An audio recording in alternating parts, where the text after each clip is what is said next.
Hello guys, hope you're all doing well. I'm back from Gamescom and today we're going to be talking about the Battlefield 5 build that I played at Gamescom. Now unfortunately I'm not allowed to show you any footage of it yet, there's an embargo and I've got to respect that, but I can talk about everything that I played. So in this video we're going to be going over the new Rotterdam map, the new guns, customization, general gameplay, gunplay, movement, new features, vehicles, fortifications, some of the RTX stuff that I saw because I did actually play Battlefield 5 with the new ray tracing technology enabled, and just some general thoughts about how the game is shaping up.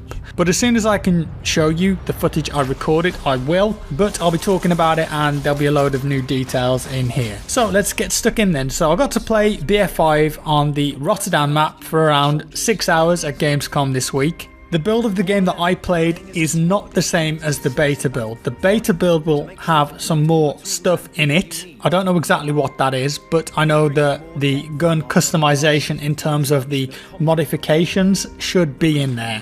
In the build that I played, there were visual customizations, and I'm happy to say that I think they've done it pretty good and it's a lot more robust and detailed than I was expecting. So remember that in BF5, visual customization doesn't affect gameplay apart from the sight that you're using. Everything else is just cosmetic, and the weapon modifications, which is like that skill tree thing that they showed in the company trailer, that affects how your weapon handles. So in terms of visual customizations, you click on the gun that you want, you can change the sights, and some of those options were iron sights, aperture sights, medium scopes, long range scopes, reflex scopes and anti-air sights. There were a couple more options, and you can't pick everything on every gun, but on the assault class for example you can pick an M1A1 carbine and have a medium scope on it, so you can kind of be a DMR player with a assault class. And the rest of the visual customization included changing the muzzle, the barrel, the magazine, the receiver and the stock. Now what was really neat about this is that it wasn't just a skin change, it was actually changing the shape and look of the gun. So a different stock on the drilling, which is the double barrel shotgun thing with a rifle, might have an extra pouch on it, or it might have some extra ridges on it, or if you pick a certain barrel it might add cloth to the front of the gun. So you could make some really interesting looking weapon combinations. One of my favourite ones were the Nightops, which were kind of matte black, and then you could mix that up with factory new so it was nice and shiny, or add some leaves on there, some woodland material. The visual customization really surprised me and it was a lot better than I was expecting. And in total there were 7 or 8 different skin options. The weapons in the build I played were quite interesting too. Assault had the STG, which we've seen in the alpha, the M1A1 carbine, the Turner's SMLE, again you could put a medium scope on that if you wanted to, and the Gewehr 43. So that used to be on the medic class, and unless they're also including it in the medic class, that means that Assault now gets the SLR DMR style weapons. And the medic weapons had the MP40, the EMP, the Suomi and the Sten. Again, no SLRs there, so looks like at the moment they're only going to get SMGs. The support weapons were the SIG KE7, the FG42, the Bren, seen that in the alpha, and the M30 drilling, which is the double barrel shotgun thing with a rifle, which we already talked about. And the Scout got the Lee Enfield Mark IV, the Kar 98 and something called the ZH29, which was just way overpowered in this build of the game. I don't know if they changed it for the beta, but it was a 2-shot kill. It was like the RSC 2.0 on steroids. It was way too good, so if that's in the beta I'm hoping that they've adjusted the damage values on it. In terms of my favourites out of the new weapons, the M1 was very good with the medium scope on it on the assault class. The Sten felt amazing on the medic. The support guns, the FG42 was incredible to use, very fun running around with that thing. It looks good and it kills very quick. And of course the support class had the M30 drilling. It's a double barrel shotgun, but if you select the alternate fire mode you get a rifle shot, and that's a one-hit kill headshot, and you could just dome people at range with that. Very fun using that weapon, and it really gives the support class a aggressive offensive option. The Scout class, I played that the least, but the Kar 98, that was really fun to use with the iron sights, and also the ZH29, as I said,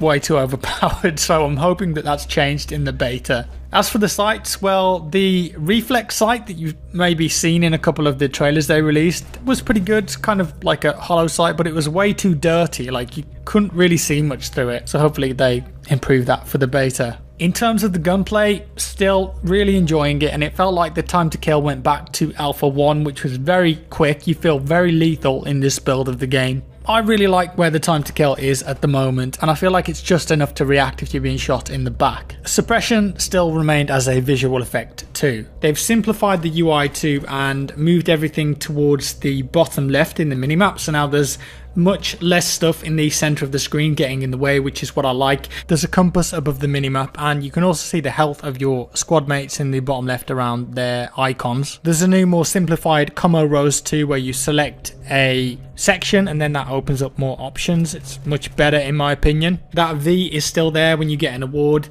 but I think you'll be able to disable that as an option. I think it's a bit too obtrusive right now, and it felt like they fixed the spotting bug now too, so very rare to see a spotted enemy. Although suppressed enemies did get this weird square thing that kind of zoomed onto them for a little bit. And the spotting flare was still in the game. It feels like they've reduced the radius of it, but as far as I could tell, it gives you a real-time red marker on the minimap, so I don't know if that has a place in this game. We'll see what they do with that. Now, what about some of the biggest gameplay changes? Well, medic revives and squad revives are now much quicker. Good, you don't get that stupid delay anymore after you revive someone where you can't move. That's gone, I like it. There's now a bleed out option too when you're on the ground, so you can get to the squad deploy overview or deploy overview quicker, although I think that the actual spawn time is still the same even if you skip the revive. If you're a medic, you permanently have the syringe as well. You don't have to pick it as a gadget, so that means there won't be medics running around without the revive syringe anymore, which is good in a certain respect because it gives them no excuse. If you're a safe revive, then every medic is going to have a revive syringe on them. However, they did have a grenade launcher gadget, and I saw people talking about this on Twitter, and I used it and it had a load of drop on it and the damage wasn't very high and the splash damage was quite small. It was kind of not very effective for anti-infantry. I would say the use of it is more for like quickly destroying fortifications or blowing open doors or something. It didn't feel like it was going to cause a load of damage to players. But then you might argue, well, what's the point of it being in the game then? And for me personally, I'd rather that it was a smoke launcher than a grenade launcher because it did explode on impact. So I'm hoping that DICE keep that on the low. We don't want a situation like in BF1 where there's just explosive spam everywhere. It didn't feel like that in this build of the game, so that's good, but I really want it to stay that way. And if I recall correctly, the assault class could also pick that grenade launcher, but I'd much rather have the Panzerfaust than that.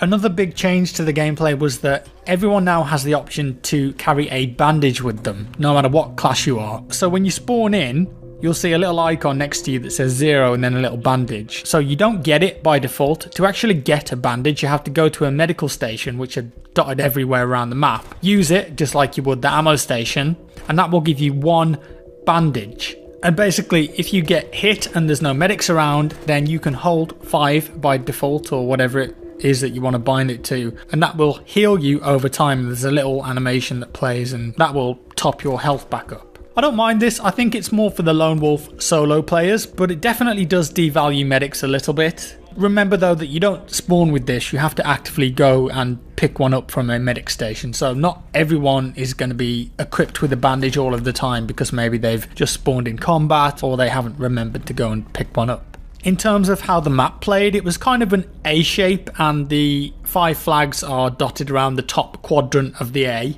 I really enjoyed it. I think it's a cool map. It reminds me of Sen Crossing from BF3. You're mainly going to be focused on infantry fighting in the streets and in the houses and in the alleyways. Very fun map. You've also got some verticality with the train and the bridge that runs all the way through the level, and there's a couple of rivers that separate things. I enjoyed it. I thought it was a cool map. There are tanks too, but not too many of them. Tanks in general I feel like have been buffed. They can take a little bit more damage now, and I felt like they had a few more shots in them. And while we're on that topic, there was no vehicle customization in this build of the game. Also no dragging. I did ask about that. That's not in the current build of the game, and I don't think it's going to be in the beta either. Of course, we all know by now that Conquest has gone back to the old ticket bleed system, which is great. I love that. It means that comebacks are possible and you get a lot more closer games. But one drawback of it is that a couple of the matches lasted like 45 minutes. And for me, I feel like that's dragging on a little bit too much. So I'm hoping that DICE can look at the ticket bleed rate and just speed it up a little bit. For me, I'd rather that games on average were lasting 25 to 30 minutes rather than 40 to 45 minutes, and you do start to get a bit fatigued playing the same map for that long. But you know, that's just my personal preference, but I feel like a lot of people might say the same thing when they play the beta. How about fortifications then? Well, there's loads on the map, absolutely tons of them everywhere, but I'm not using them. I did see some people build them.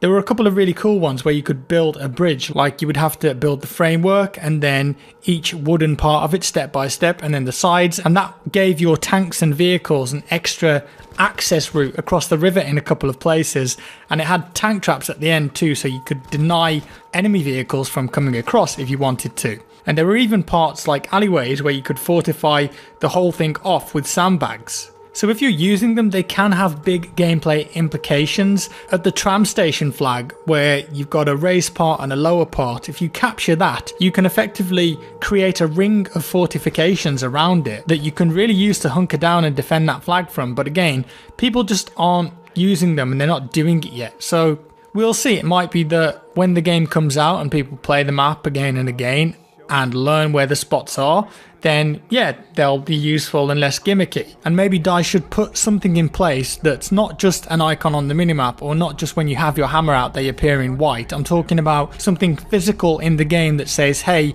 you can build something here. For example, I'm not saying they should go this extreme, but you know, like in Mirror's Edge, when you see the red highlight on a structure, you know that you can climb up that structure. So maybe the visibility of fortifications needs a bit of work. I wasn't using them, I didn't care about them much at all, but on this map there were a load of them, and some of them were in very strategic key positions that would block off certain alleyways and entry points to flags.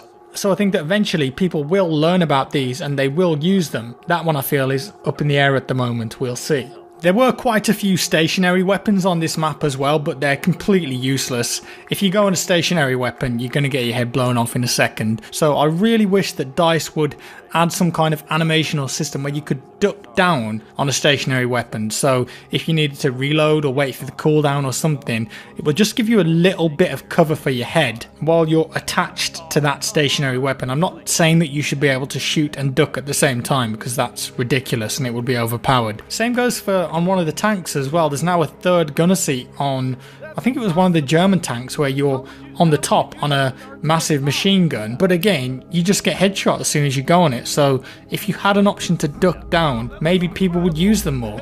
As for the RTX stuff, the Nvidia ray tracing technology, I did get to play a couple of rounds using that. It felt like it was a very early implementation of the technology.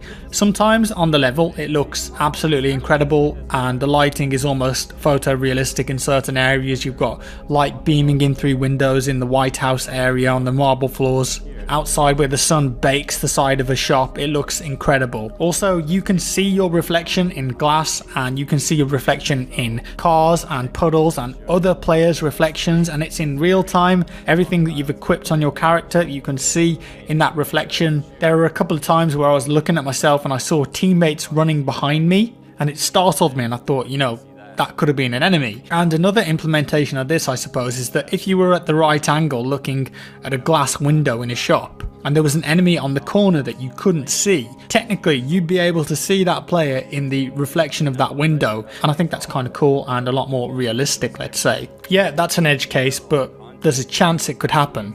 But on the flip side, there were a lot of areas where it just didn't work very well, and I will show you these when I'm allowed to release footage. Some of the materials in the game that shouldn't have been shiny or ray tracy, like bricks for example, you know, there were a couple of alleyways where all the bricks on the sides of the buildings were shining and leaves on the plants and the vegetation were shiny, and it kind of looked like snow or rain on them. It just kind of odd.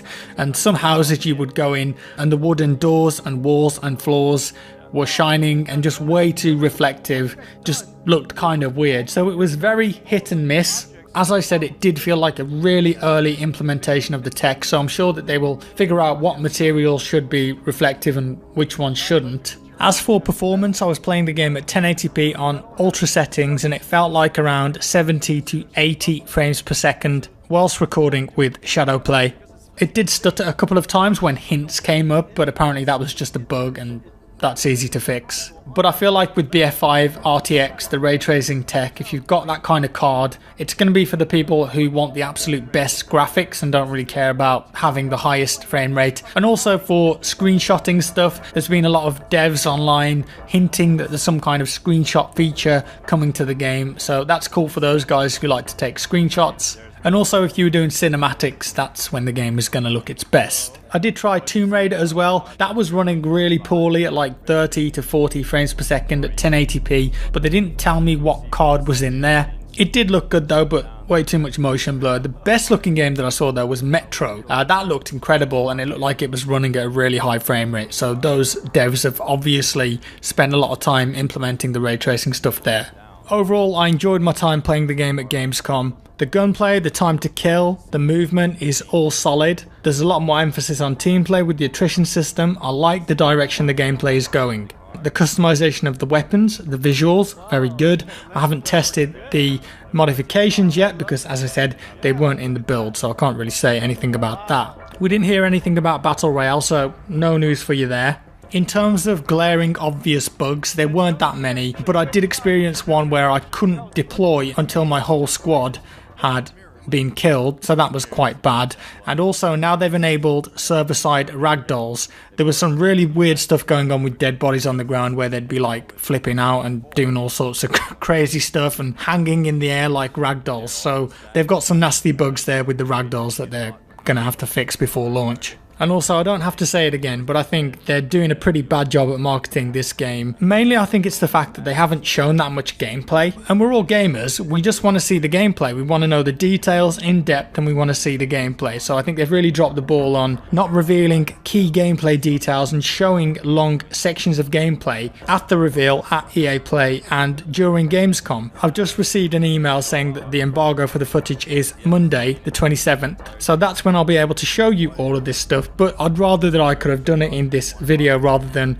leaving you to wait another 3 days, but that's the way it goes. And that's all for today, guys. On Monday there'll be a ton of gameplay footage from the new Rotterdam map, so I can show you some of this stuff, and all of the other content creators that were there will also be posting their thoughts and impressions of the game. So on Monday there's going to be an absolute flood of gameplay content on YouTube, so look out for it if you're interested. And that's all for today, guys. Do let me know your thoughts down in the comments below. If you liked the video, give it a like. If you didn't like it, dislike it. Subscribe for more, and I'll see you in the next one.